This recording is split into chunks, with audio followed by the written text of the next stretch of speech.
हमारे VIP classes में आपका स्वागत है। अभी तक आप लोगों ने मेरे चैनल को सब्सक्राइब नहीं किया तो सब्सक्राइब कर लें।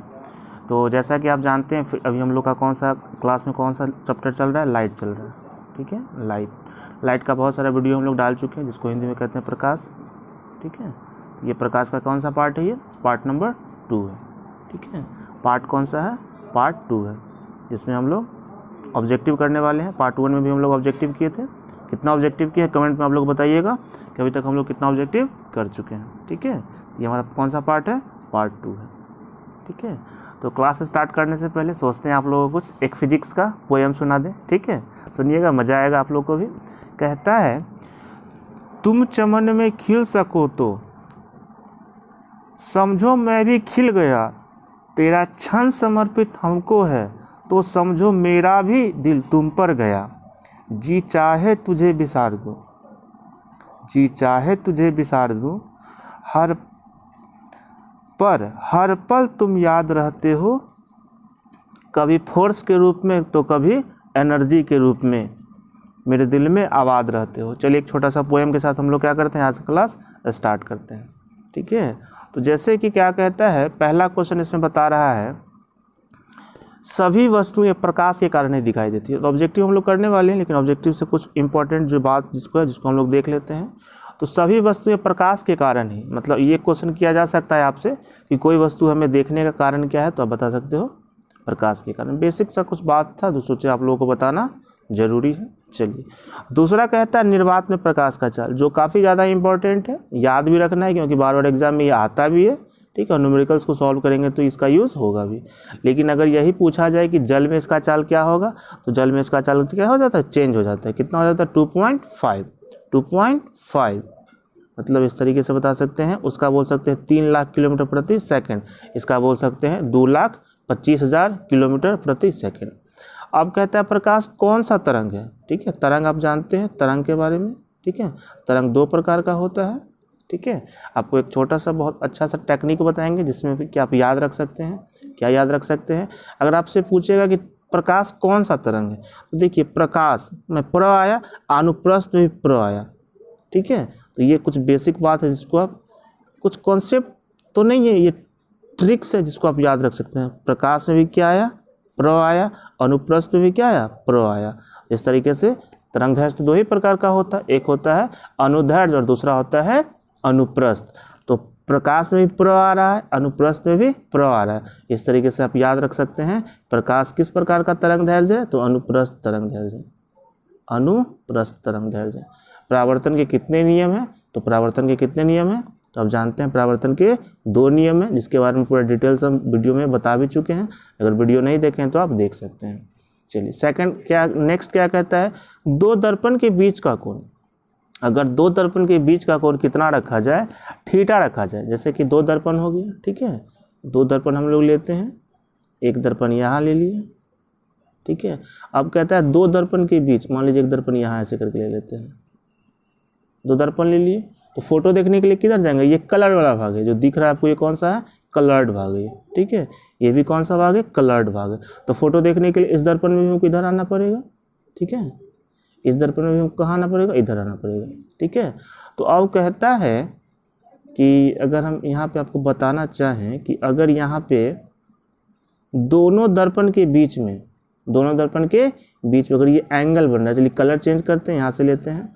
ठीक है, दोनों दर्पण के बीच में अगर थीटा कोण बन रहा है, दोनों दर्पण के बीच में कितना कोण बन रहा है? थीटा कोण बन रहा है। ठीक है, ये हमारा 2 दर्पण हो गया। ठीक है, मिरर 1 मिरर 2 और ये मिरर 2 हो गया। दोनों के बीच में कितने डिग्री एंगल बन रहा है? थीटा बन रहा है। तो बताइए, चलिए तो इसके लिए कौन सा फॉर्मूला बन जाएगा? फॉर्मूला आप देख सकते हैं। इसके लिए फॉर्मूला जो बनेगा, आप पूछिए, बोलेगा कि बताइए उसमें टोटल प्रतिबिंब कितना बनेगा। प्रतिबिंब तो रिवर्स करेगा ना, यहाँ पे बनेगा और यहाँ पे बनेगा, मतलब यहाँ पे क्या बन रहा है? थीटा कोण बन रहा है। ये हमारा क्या है? दर्पण है। ठीक है, तो ऐसे कह सकते हैं इसका फोटो इसमें बनेगा, फिर इसका फोटो इसमें बनेगा। फोटो इस तरीके से कितना फोटो मैक्सिमम बन सकता है, इसके लिए आपको क्या करना पड़ेगा? एक फॉर्मूला याद रखना पड़ेगा, जो फॉर्मूला है ये वाला। ठीक है, इसको याद रखेंगे, इसके थ्रू आप क्या कर सकते हैं? बता सकते हैं। इस पर कुछ क्वेश्चन भी मिलेगा आपको। चलिए यहाँ पे फिर क्या कह रहा है, यदि n का मान पूर्णांक न हो तो अगले पूर्णांक के बराबर होगा। जैसे पूर्णांक 9 हो। ठीक है, अगर आपको हम समझाना चाहें कि सॉल्व करने के बाद n का वैल्यू अगर 3.1 आता है, ठीक है, 3.2 आता है, तो यहाँ पे क्या कह रहा है, अगले पूर्णांक के बराबर होगा, अगले पूर्णांक के बराबर होगा। इसका मतलब इसके कहने का क्या सेंस था, इसका सेंस ये था कि 3.1 3.2, तो इसके अगले मतलब 3 के बाद कौन सा नंबर आ रहा है, तो 3 के बाद 4 आ रहा है, ठीक है। इस कंडीशन में n का रिजल्ट क्या हो जाएगा, 4 हो जाएगा। अर्थात इसको सॉल्व करने के बाद अगर आपका रिजल्ट डेसिमल में आता है, फ्रैक्शन में आता है, ठीक है, तो आप अगला अंक लेंगे। कौन सा अगला अंक लेंगे, अगला अंक 3.1 आएगा, 3.1 नहीं लेंगे, 3.2 नहीं लेंगे, कौन सा अंक लेंगे, 4 लेंगे। तो आपको समझ में आ गया होगा अच्छे तरीके से। चलिए हम लोग कुछ और बेसिक बात है जिसको देख लेते हैं। समतल दर्पण में पार्श्व परिवर्तन की घटना देखने को मिलती है, ठीक है। ये पार्श्व परिवर्तन क्या होता है वो भी आप देख सकते हैं, समझ सकते हैं पार्श्व परिवर्तन क्या होता है। तो देखिए अब पार्श्व परिवर्तन में आप देखे होंगे, क्या देखे होंगे कि अगर कोई मिरर के सामने कोई लेफ्ट हैंड से खाना खा रहा है, ठीक है, लेफ्ट हैंड से खाना खा रहा है, तो आप क्या देखते हैं उस व्यक्ति को, तो आपको दिखाई देता है, मतलब यहाँ कोई व्यक्ति खाना खा रहा है, ठीक है। आप डायरेक्ट इस व्यक्ति को ना देख के आप कहाँ देखते हो, यहाँ देखते हो, यहाँ के थ्रू, यहाँ मतलब यहाँ का फोटो यहाँ आ रहा है, आप यहाँ आईना में देख रहे हो, ठीक है। ये जो लेफ्ट हैंड से खा रहा है तो आपको ऐसा फील होगा कि ये किससे खा रहा है, आपको फील होगा कि ये राइट हैंड से खा रहा है। किससे खा रहा है, ये राइट हैंड से खा रहा है। तो इसी को क्या बोला गया है, यहाँ पे देखिए आपको समझ में आ जाएगा, इसी को बोला गया है समतल दर्पण में ही पार्श्व परिवर्तन की घटना देखी जाती है, ठीक है। ऐसा भी आप बता सकते हैं इसमें क्या देखने को मिलता है, तो देखिए बताते हैं आपको हम कि अगर कोई लेडी को आप देखेंगे जो नाक में अगर नाक वाला पहन रखी है, तो आप अगर क्या करेंगे उसको किसके थ्रू देखेंगे, आईना के थ्रू देखेंगे उसको अगर, तो यहाँ वो नाक वाला पहन रखी है, ठीक है। तो जब आप देखोगे तो ऐसा फील होगा, मतलब आपको कहाँ देखना है, आईना में देखना है, तो आपको कैसा फील होगा कि वो नाक वाला लेफ्ट में अगर पहन रखी है तो आपको राइट में दिखेगा, ठीक है। अगर ये राइट पे पहन रखी है तो आपको कैसा किधर दिखेगा, लेफ्ट में दिखेगा। ऐसा प्रैक्टिकल आप लोग अपने डेली लाइफ में किए होंगे, आपको पता होगा, ठीक है, ऐसा होता है। तो ऐसा केवल एक ही दर्पण में होता है, वो कौन सा दर्पण है, तो वो हमारा केवल है समतल दर्पण ही है, जिसमें क्या होता है, अगर यहाँ पे कलर चेंज करके आपको बताएं तो केवल समतल दर्पण में कौन सा घटना देखने को मिलता है, पार्श्व परिवर्तन जैसी घटना देखने को मिलती है। चलिए कहता है अंग्रेजी वर्णमाला के कुछ अक्षरों में सम्मिलित के कारण पार्श्व परिवर्तन का आभास नहीं होता है। मतलब अंग्रेजी वर्णमाला में भी ऐसा प्रोसेस, ऐसा कुछ होता है, ठीक है, लेकिन यहाँ क्या कहता है, सम्मिलित के कारण पार्श्व परिवर्तन का आभास, मतलब होता तो है लेकिन आपको फील नहीं होता है। चलिए कोई बात नहीं है। किरणें 3 प्रकार की होती है, ठीक है। यहाँ पे कुछ बेसिक बात बता रहा है जो आपको वीडियो में भी बता चुके हैं, तो चलिए देखते हैं। तो क्या कहता है, किरणें 3 प्रकार की होती है। एक तो ऐसे समझ लीजिए, ठीक है, किरण आया इस तरीके से चला गया, ठीक है, ये समांतर किरण पुंज हो गया, ठीक है। एक और आपको देखने को मिलता होगा कि बहुत सारा किरण क्या हुआ, आया यहाँ तक, ठीक है, लेकिन यहाँ से क्या हो गया, इस तरीके से एक जगह पे क्या हो गया, वो मिल गया, ठीक है। तो इस तरीके से ये होता है। एक तो ये हो गया, ठीक है। एक और आपको देखने को मिलेगा, कुछ किरण पुंज आता तो सही है, ठीक है, यहाँ से क्या होता है, वो फैल जाता है। इस तरीके से किरण पुंज क्या होता है, फैल जाता है। तो किरण पुंज कितने प्रकार के हो गए, तो किरण पुंज 3 प्रकार के होते हैं, ठीक है। अब यहाँ पे कुछ और क्वेश्चंस दिया हुआ है जिसको हम लोग देखेंगे। समतल दर्पण की फोकस दूरी, ठीक है, इसको हम लोग देख लेते हैं, जो आपको पिछले ऑब्जेक्टिव का पार्ट 1 में मिला होगा कि समतल दर्पण की फोकस दूरी क्या होती है, अनंत होती है। तो इसका क्षमता क्या हो जाएगा, जब यहाँ पे आप क्या करेंगे, क्षमता का फॉर्मूला होता है 1/f होता है, तो 1/, क्या करेंगे, इनफाइनाइट का वैल्यू डाल देंगे, ठीक है। तो 1/, इनफाइनाइट, और इनफाइनाइट का मतलब क्या होता है, इनफाइनाइट का मतलब होता है किसी भी संख्या को 0 से डिवाइड करना, ठीक है। तो अब देखिए 1/1/0, अब 0 ऊपर चला जाएगा तो क्या बनेगा, ये 0/1, अर्थात रिजल्ट क्या आया, 0।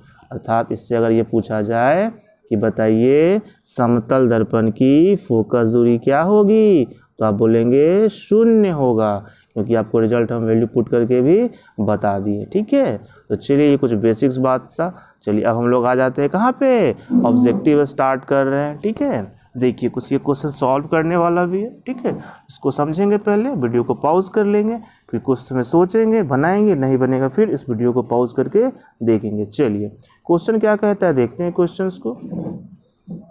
ठीक है, चलिए पहले इसको हम तो ठीक कर ले। चलिए अब ठीक है क्या। चलिए क्या कहता है, कोई मनुष्य समतल दर्पण की ओर, चलिए क्या करते हैं, एक इमेज ड्रॉ करते हैं। ठीक है, यहाँ पे इमेज ड्रॉ करते हैं। चलिए कोई मनुष्य समतल दर्पण की ओर 50 cm की दूरी से, 50 cm मतलब यहाँ पे दर्पण हो गया। ठीक है, क्या है वो 50 cm की दूरी पर है, मतलब यहाँ पे है वो। ठीक है, 50 cm की दूरी पर। चलिए अब कहता है 10 सेंटीमीटर के वेग से चल रहा है, मतलब यहाँ से वो क्या कर रहा है, उसका स्पीड कितना है, 10 सेंटीमीटर प्रति सेकेंड है। ठीक है, तो समझ में आ गया कि ये हमारा समतल दर्पण हो गया।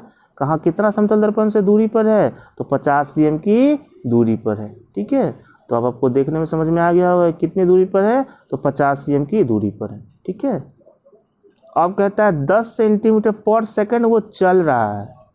ठीक है, 10 सेंटीमीटर पर सेकंड वो क्या कर रहा है, दर्पण की ओर चल रहा है। यहाँ तक क्लियर है। चलिए ये पिक्चर समझ गया। चलिए आगे क्या कहता है, 3 सेकंड के पश्चात अब सोचिए 1 सेकंड में अगर वो 10 चल रहा है तो 3 सेकंड में कितना चलेगा, 30 चलेगा। सीधा सा हिसाब है, 10 × 3 कितना चलेगा, 30 चलेगा।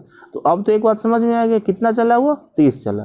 तो चलिए अब हम लोग एक दर्पण बनाते हैं, दर्पण बना लिए।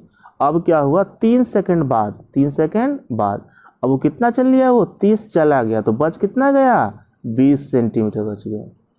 ठीक है, तो अब अगर आपसे पूछे कि बताओ दर्पण से वस्तु की दूरी कितनी है, तो बोलोगे 20 सेंटीमीटर। ठीक है, लेकिन अब यहाँ पे क्वेश्चन क्या कर दिया, क्वेश्चन थोड़ा रिवर्स कर दिया। अब बोल रहा है प्रतिबिंब की दूरी क्या होगी। ठीक है, तो अब जैसा कि आप जानते हैं, क्या जानते हैं, वस्तु जितना दूर होता है प्रतिबिंब उतना ही पीछे बनता है। देखिए अब आपके सवाल का जवाब मिल गया।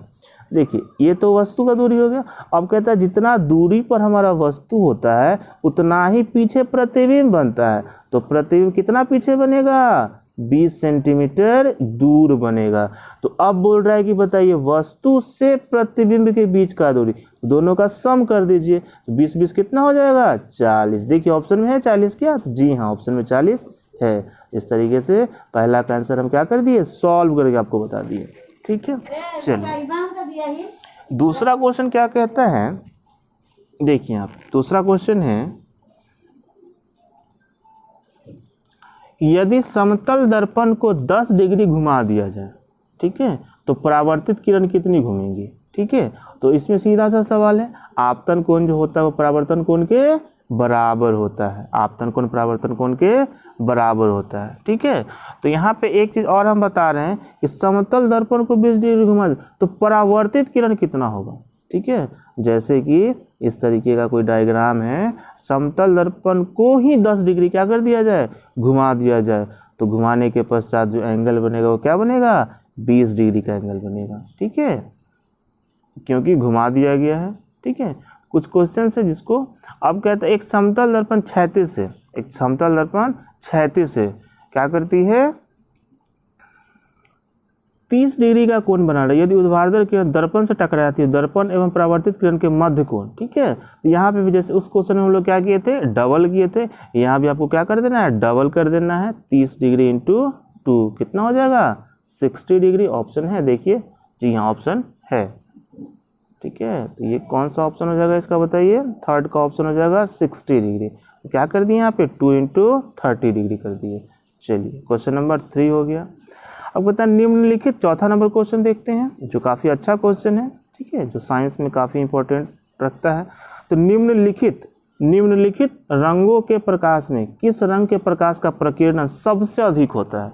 अब देखिए यहाँ पे आपसे क्या पूछ रहा है, तरंग दैर्घ्य नहीं पूछ रहा है, प्रकीर्णन पूछ रहा है। और प्रकाश के प्रकीर्णन के कारण ही आकाश में नीला दिखाई देता है। तो प्रकीर्णन जब आपसे पूछे, सबसे अधिक प्रकीर्णन जब आपसे पूछे, ठीक है, तो यहाँ पे अपोजिट हो जाता है। तरंग दैर्ध्य अगर सबसे अधिक पूछे तो लाल का, लेकिन प्रकीर्णन अगर पूछे तो बैगनी का होता है, और बैगनी को वॉयलेट बोलते हैं, उसको भी से दिखाते हैं।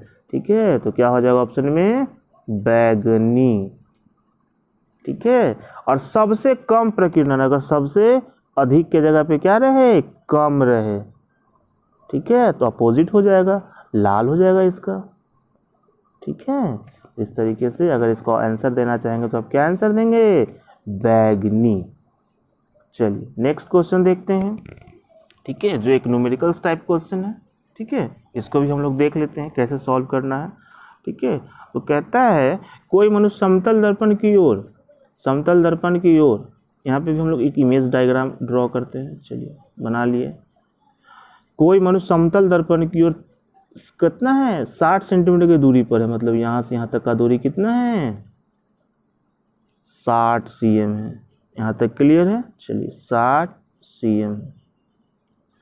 अब कहता है वेग से दर्पण की ओर, उसमें कितना 10 चल रहा था ना, इसमें कितना चल रहा है, इसका जो चलने का स्पीड है वो कितना, प्रत्येक सेकंड वो कितना चल रहा है, 5 cm चल रहा है।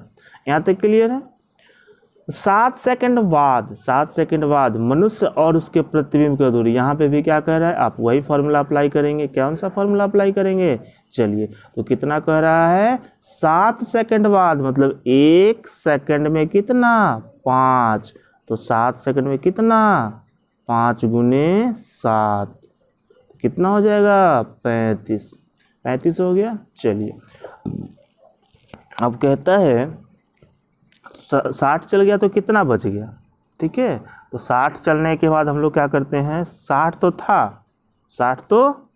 था और 35 चल गया, कितना बच गया, 25 बच गया। 25 बच गया। चलिए तो अब जो मेन डायग्राम बनेगा वो ऐसे बनेगा वो। ठीक है, अब बच गया 25 cm। ठीक है, अब वस्तु कितना दूर है दर्पण से, 25 cm है। तो अब आप क्या जानते हैं, आप जानते हैं कि कोई भी समतल दर्पण में कोई भी बिंब जो होता है, जितना दूरी पर होता है उतना ही पीछे उसका क्या बनता है, प्रतिबिंब बनता है। तो 25 और इधर कितना हो जाएगा, 25। तो इस तरीके से, मतलब इस तरीके से आपसे पूछेगा, ये हो गया बिंब और ये हो गया प्रतिबिंब। तो बिंब और प्रतिबिंब के बीच का दूरी बताइए कितना हो जाएगा, 25 और 25 कितना हो जाएगा, 25 और 25 बताइए, 25 और 25 हो जाएगा 50। ऑप्शन में है क्या, जी हाँ बिल्कुल है। देखिए मिल गया ना। तो हम लोग क्या करते हैं, सॉल्यूशन करना सीखते हैं, ना कि याद करना। नेक्स्ट क्वेश्चन देखते हैं। चलिए 6ठा नंबर क्वेश्चन क्या कहता है कि समतल दर्पण से किसी वस्तु का प्रतिबिंब बनता है। ठीक है, तो यहाँ पे ध्यान देते हैं हम लोग। तो समतल दर्पण से सदैव आभासी प्रतिबिंब बनता है। ठीक है, एक बात तो होगी, आभासी प्रतिबिंब बनता है। वस्तु के आकार के बराबर, तो वस्तु के आकार के बराबर बनता है, मतलब छोटा बनेगा क्या, नहीं बनेगा, बड़ा बनेगा कि नहीं बनेगा। ठीक है, और क्या बनता है, दर्पण के पीछे बनता है। और जब दर्पण के पीछे बनता है तो उसको क्या बोलते हैं, काल्पनिक बोलते हैं, मतलब वास्तविक भी नहीं होगा। तो इस तरीके से इसका कौन सा ऑप्शन हो जाएगा, ऑप्शन नंबर इसका हो जाएगा ए। ठीक है, तो चलिए नेक्स्ट क्वेश्चन में हम लोग आते हैं। नेक्स्ट क्वेश्चन क्या कहता है, सूर्य का प्रकाश कमरे में नहीं पहुंचता, फिर भी कैमरे में अंधेरा नहीं रहता। फिर भी कमरे में, सॉरी मिस्टेक हो गया, कोई बात नहीं है। सूर्य का प्रकाश कमरे में नहीं पहुंचता, फिर भी कमरे में अंधेरा नहीं रहता। तो आप सोच सकते हैं इसका आंसर क्या होगा। ठीक है, क्या आंसर हो सकता है, क्या होता है बताइए।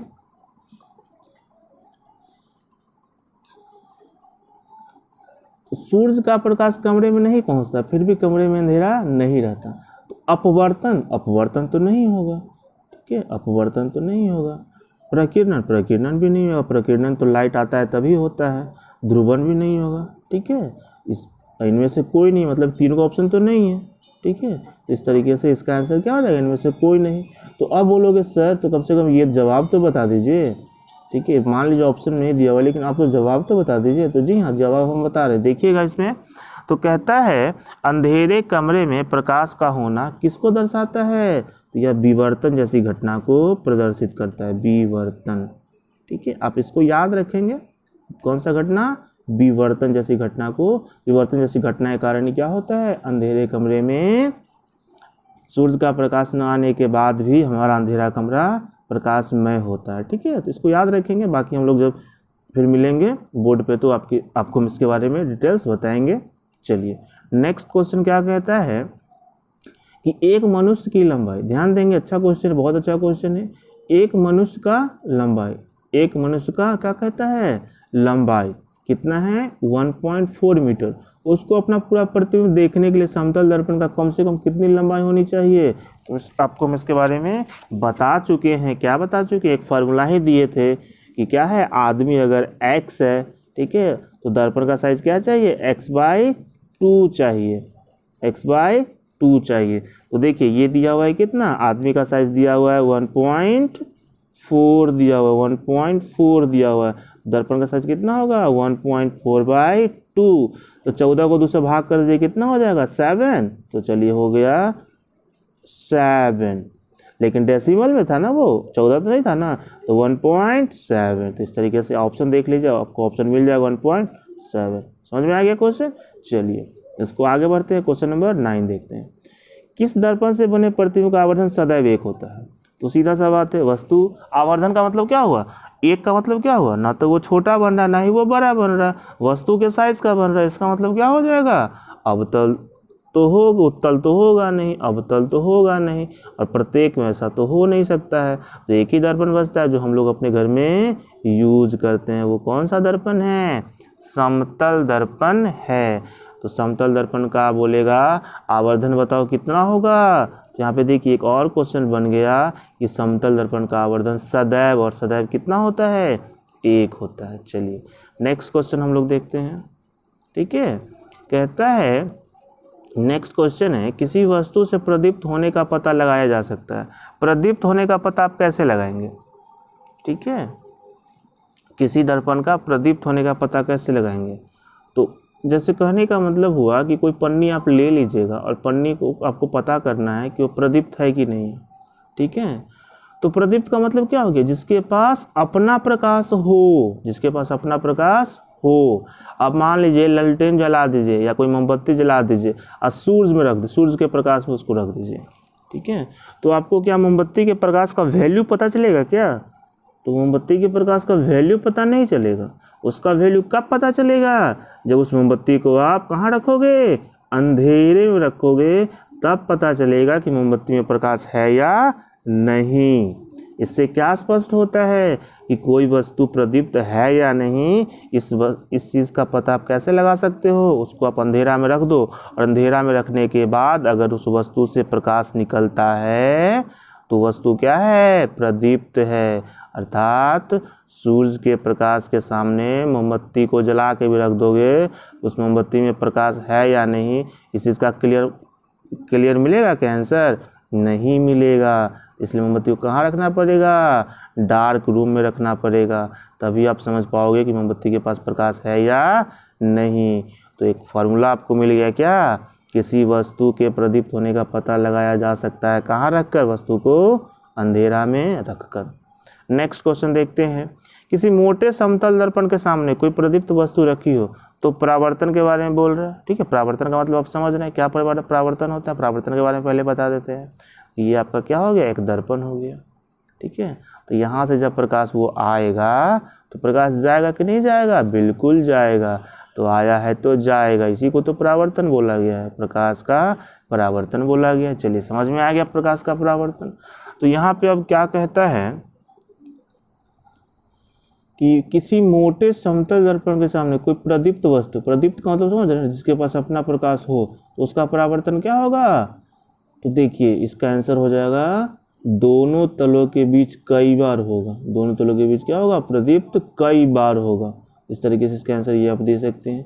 कुछ क्वेश्चन है जिसको क्या करना पड़ेगा, आपको केवल याद ही रखना पड़ सकता है। और भी क्वेश्चन देखते हैं हम लोग। एक मोटर कार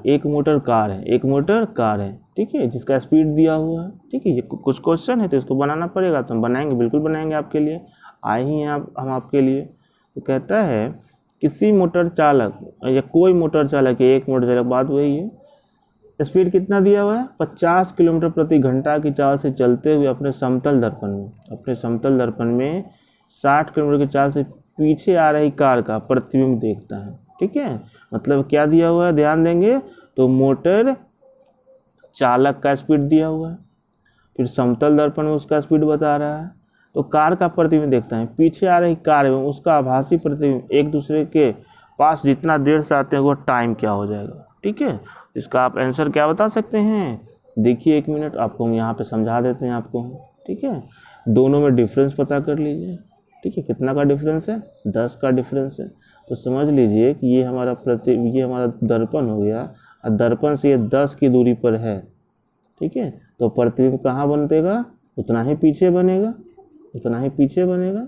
तो यहाँ भी 10 बना, 10 + 10 कितना हो जाएगा, आप बता सकते हैं 10 + 10 कितना हो जाएगा, 20 हो जाएगा। देखिए ऑप्शन में 20 है क्या, हाँ है ऑप्शन में 20। ठीक है, तो ऑप्शन में 20 होगी। ठीक है, ये क्वेश्चन अच्छा क्वेश्चन था। चलिए नेक्स्ट क्वेश्चन देखते हैं। अब कहता है 72 डिग्री के कोण पर झुके हुए दो समतल दर्पण में बने हुए प्रतिबिंबों की संख्या क्या होगी। इसके लिए आपको हम एक फार्मूला बताएं, जिस फार्मूला को यूज़ करके अभी बता रहे हैं, 360 डिग्री बटा थीटा माइनस 1। अब यहाँ पे क्या दिया हुआ है, थीटा का वैल्यू दिया हुआ है। थीटा का वैल्यू हम क्या करें, मिटा के थीटा का वैल्यू लिख दीजिए। कितना दिया हुआ है, 72 दिया हुआ है। कितना दिया हुआ है, 72 दिया हुआ है। ठीक है, यहाँ पे कलर चेंज करके काटते हैं इसको अगर आप काटेंगे तो क्या होगा, ये कट जाएगा, ये 7 × 35। ठीक है, तो कितना हो जाएगा, 7 × 35 मतलब कितना हो जाएगा, 5 बार में कट गया, 5 - 1, 5 - 1 कितना हो जाएगा, 5 से घटाएं कितना होगा, 4। ठीक है, तो इससे इसका आंसर मिलेगा आपको कि अगर क्या हो, 72 डिग्री के कोण पर झुका हो, अगर एंगल दिया हुआ है तो आप क्या करेंगे, सीधा सा सवाल करके 360 को 72 से या जो भी एंगल दिया उसको भाग करके 1 घटा देंगे, जो रिजल्ट आएगा वही इसका आंसर हो जाएगा। तो अभी हम लोग आंसर कितना लाए थे, 4 लाए थे। चलिए नेक्स्ट क्वेश्चन देखते हैं। देखिए बहुत सिंपल क्वेश्चन है, सारा समतल दर्पण से रिलेटेड है और न्यूमेरिकल्स क्वेश्चन है जो काफ़ी वैल्यू रखता है। तो एक मनुष्य समतल दर्पण से क्या कर रहा है, 3 मीटर प्रति सेकंड की गति से दौड़ रहा है, तो वो अपने प्रतिबिंब से जिस वेग से दूर भाग रहा है वह क्या होगा। ठीक है, तो देखिए इसका भी हम क्वेश्चंस बना देते हैं। ठीक है, ये आपका क्या हो गया, दर्पण हो गया। तो देखिए यहाँ से क्या कर रहा है लड़का, वो 3 मीटर प्रति सेकंड दूर भाग रहा है। ध्यान देंगे इधर, तो प्रतिबिंब भी कहाँ होगा, यहाँ होगा, 3 मीटर दूर होगा। ठीक है, पर कह रहा है कि वो 3 मीटर की दूर से भागा जा रहा है, वो क्या कर रहा है, वो भागा जा रहा है वो। ठीक है, तो अपने प्रतिबिंब से, तो देखिए तो यहाँ से भागा जा रहा है, तो 1 मिनट में कितना हो गया, 1 सेकंड में कितना हो, 3 मीटर। तो अब बताइए ये भी कितना हो जाएगा, 3 मीटर हो जाएगा। ठीक है, ये भी कितना हो जाएगा, 3 मीटर प्रति सेकंड। तो अब बोलेगा बताओ दोनों के बीच का दूरी कितना हो जाएगा, तो 3 + 3 कितना हो जाएगा, 100। देखिए आंसर इसका आप दे दिए आसानी से, कितना अच्छा क्वेश्चन है। ठीक है, आपको भी मज़ा आ रहा होगा पढ़ने में। ठीक है, अभी तक लाइक नहीं किए तो लाइक कर दीजिए, ऐसे लाइक के लिए तो ज़्यादा कुछ हम बोलते भी नहीं हैं। चलिए देखते हैं नेक्स्ट क्वेश्चन।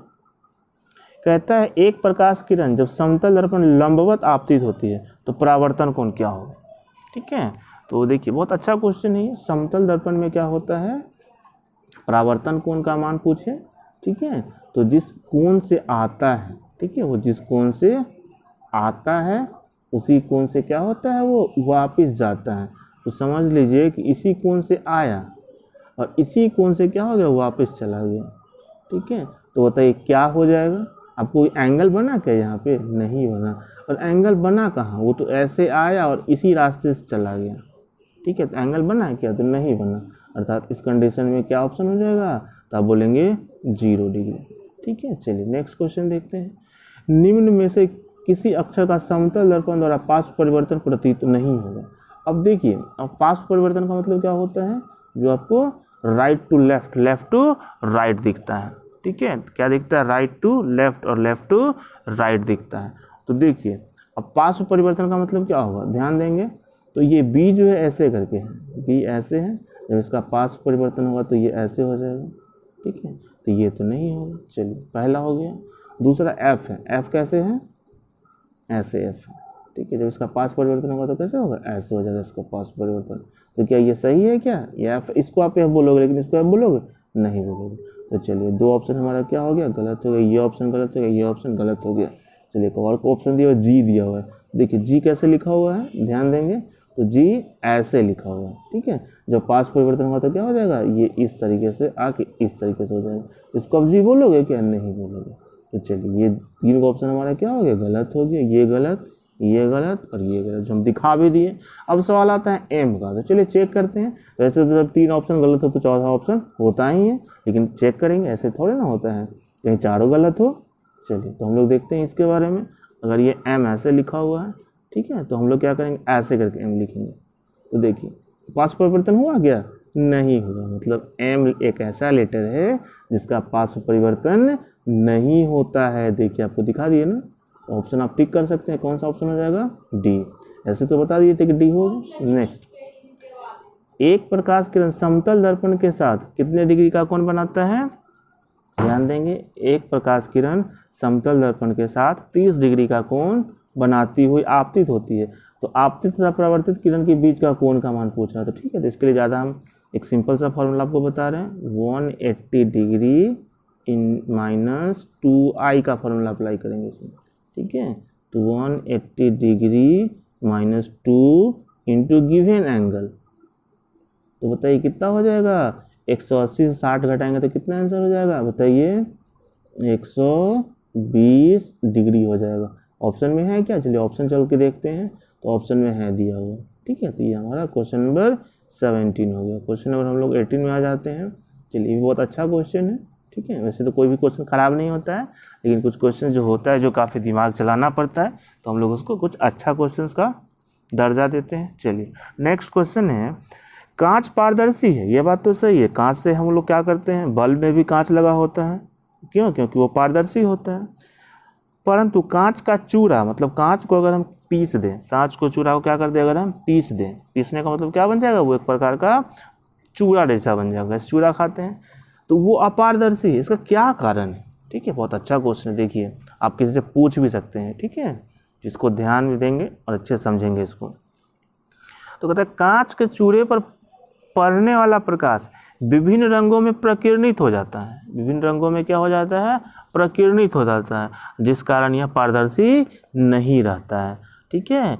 तो क्या लिख सकते हैं, कांच के चूरे पर पड़ने वाले प्रकाश का क्या होता है, विभिन्न रंगों में प्रकीर्णन हो जाता है, जिस कारण यह पारदर्शी हमको दिखाई नहीं देता है। तो बताइए, ऑप्शन देख के बता सकते हैं। देखिए यहाँ पे ऑप्शन नंबर ए दिया हुआ है ना। चलिए वेरी गुड। अब यहाँ पे दिया हुआ है, अच्छा, बहुत भी अच्छा क्वेश्चन है, ठीक है, जिसको समझना और जानना बेहद ज़रूरी है। तो प्रकाश का तरंगदैर्घ्य का परास क्या होता है, तो आप जानते हैं कि हम लोग अभी तक क्या जानते हैं, साथी कलर के बारे में जानते हैं, क्योंकि जो तरंगदैर्घ्य को हम लोग देख सकते हैं उसी तरंगदैर्घ्य को ना, तो हम लोग बैगनी से लेके रेड तक के कलर को देख सकते हैं। बाकी उससे भी पहले बहुत सारा कलर है, मतलब अगर ये पूछा जाए तो आप कह सकते हैं कि 3900 एंगस्ट्रॉम से पहले भी बहुत सारा प्रकाश का रंग है, लेकिन जब हम उसको देख ही नहीं सकते हैं तो उसको हम क्या रंग का संज्ञा देंगे, ठीक है। तो ये हो गया आपका बैगनी हो गया, कौन सा हो गया, ये बैगनी हो गया, ठीक है, और ये हो गया लाल हो गया, ठीक है। तो यही दोनों को तो देखते हैं, इस दोनों को देखते हैं, उसके बीच में भी हम लोग 5 कलर और को देखते हैं। तो तुम लोग कितना कलर है, 7 कलर है, ठीक है। तो तरंग, अगर ये वैल्यू पूछा जाए कि दोनों परास क्या हुआ, तो परास के बारे में अगर आपको हम थोड़ा डिटेल्स में समझा दें, तो अगर किसी शॉप में अगर आप जाते हैं, शॉप में, ठीक है, अगर लड़के लोग जाते हैं तो दुकानदार पूछता है कि बताओ आपका परास क्या है, मतलब आपका रेंज क्या है, ठीक है। आप शॉप में चले गए, कब शर्ट खरीदने के लिए चले गए, ठीक है। एक दुकानदार ऐसा तो नहीं है कि अपने दुकान का सारा शर्ट आपको दिखाना शुरू कर देगा। आप लेने गए हो 100 रुपये का शर्ट, दिखाना शुरू कर दिया 5-5 हज़ार रुपये का शर्ट, वो उससे क्या फ़ायदा होगा दुकानदार को। तो इस प्रॉब्लम के सॉल्यूशन के लिए दुकानदार क्या करता है, आपसे क्या पूछता है, भैया आपका रेंज क्या है वो बताइए हमको, ठीक है। तो अगर आप उसको रेंज बता देते हैं कि हाँ हमको 100 से लेके 500 तक के बीच का शर्ट दिखाइए, तो क्या महंगा शर्ट का बंडल खोलेगा क्या, वो नहीं खोलेगा, ठीक है। तो रेंज का मतलब यहाँ पे समझ में आ गया होगा कि जैसे ही आप जाते हैं तो इनडायरेक्ट वे में वो आपका क्या पूछ लेता है, आपका क्या रेशियो, आपका क्या रेंज है, आप हमारे यहाँ आए हैं, कितना मिनिमम से मिनिमम, कितना मैक्सिमम से मैक्सिमम आप खर्च कर सकते हैं, ठीक है। उसी को बोलते हैं, क्या बोलते हैं, परास बोलते हैं। तो इस तरीके से हम लोग बैगनी, सबसे लास्ट हम लोग बैगनी को देखते हैं और सबसे अधिक हम लोग लाल को देखते हैं। तो ये क्या हो गया, इसका रेंज हो गया। तो ऑप्शन नंबर ए हो जाएगा। चलिए वेरी गुड। अब देखिए ये क्वेश्चन तो आपको पहले हम बता चुके हैं। आकाश नीला नीला दिखाई देता है किसके कारण, प्रकीर्णन के कारण। किसके कारण, प्रकीर्णन के कारण क्या देता है, आकाश में नीला दिखाई देता है, ठीक है। तो ये सब क्वेश्चन है, याद कर लेंगे, बार बार एक ही चीज़ को बताने में अच्छा भी नहीं लगता हमको। चलिए अब कहता है नेक्स्ट क्वेश्चन न्यूमेरिकल से, यदि दो समांतर समांतर दर्पण को समांतर रखा जाए, समांतर का मतलब समझ रहे हैं, इस तरीके से समांतर हो गया, ठीक है। इस तरीके से समांतर है, समांतर मतलब कितना, समांतर रखा हो गया, ठीक है। तो अब कहता है कि समांतर रख दिया जाए, ठीक है। तो बनने वाले प्रतिबिंबों की संख्या कितनी होगी, तो बनने वाले प्रतिबिंब की जो संख्या हो जाती है, ठीक है, इतना मतलब इसका प्रतिबिंब इस पे बनेगा, ठीक है। फिर इसका प्रतिबिंब इस पे बनेगा, फिर इसका प्रतिबिंब इस पे बनेगा, इसका प्रतिबिंब इस पे बनेगा, इसका प्रतिबिंब इस पे बनेगा, इसका प्रतिबिंब इस पे बनेगा, इसका प्रतिबिंब इस पे बनेगा। मतलब ये प्रतिबिंब का सिलसिला कभी खत्म ही नहीं होगा। आज जो चीज़ खत्म नहीं होता उसको आप लोग क्या बोलते हैं, साइंस की भाषा में अनंत बोलते हैं ना, अनंत, ठीक है। तो ऑप्शन देखते हैं इसका, 2 नहीं, 4 नहीं, 1 नहीं, बिल्कुल नहीं, तो डी नंबर हो जाएगा इसका ऑप्शन। चलिए अब कहता है एक विद्युत बल्ब को 60 डिग्री पर झुके हुए दो समतल दर्पण के बीच रख दिया जाए। क्या कर दिया जाए, रख दिया जाए। तो बताइए एक बल्ब के कितने प्रतिबिंब बन सकते हैं। फार्मूला अप्लाई कर दीजिए ना, आपको तो फार्मूला इसलिए तो बता दिए फार्मूला, ठीक है। जब भी इस टाइप का क्वेश्चन आए आप θ-1 कर दो, तो कितना हो जाएगा, 360 डिग्री माइनस कितना डिग्री दिया हुआ है, 60 डिग्री दिया हुआ है, माइनस में 1, तो बताइए कितना हो गया, 360 डिग्री बाई 60 डिग्री माइनस 1, तो कितना हो जाएगा ये 6 माइनस 1 कितना बनेगा, ये 5 बनेगा। कितना बनेगा, ये 5 बनेगा। ऑप्शन में 5 है क्या, बिल्कुल है 5, ठीक है। इसमें ये सब क्वेश्चन है, और भी है क्या, नहीं है। इस तरीके से आज का क्लास पार्ट 2 जो है हमारा वो क्या होता है, पार्ट 2 हमारा आज का फिजिक्स का पार्ट 2 क्या हुआ, एंड होता है, ठीक है। तो अभी तक आप लोगों ने मेरे चैनल को सब्सक्राइब नहीं किया तो सब्सक्राइब कर लें, और फिर मिलते हैं पार्ट 3 में कुछ अच्छे क्वेश्चन के साथ। पार्ट 3 में आप मेरा